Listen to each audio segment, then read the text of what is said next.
क्या कहते हैं? कहते हैं मिर्जा ताहिर वहां रोता फिरता है कि मैं जर्मन गया वहां खुतबा दिया। जर्मनी मुराद है इनकी। जर्मन गया वहां खुतबा दिया, मैं फलां जगह गया वहां सर खपाया, मेरी किसी ने नहीं सुनी। जैसे पंजाबी में कहते हैं वाजा मारियां ते किसी ने मेरी गल सुनी।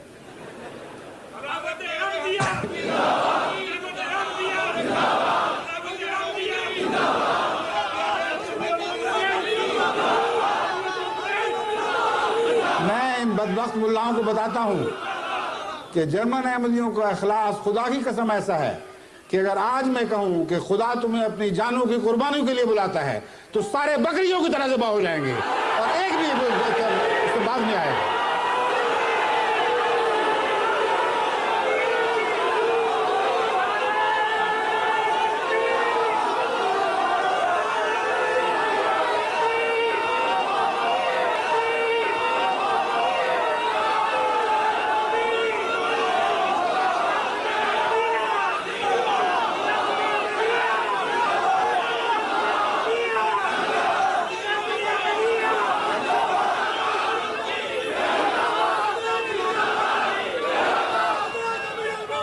फिर ये मुल्ला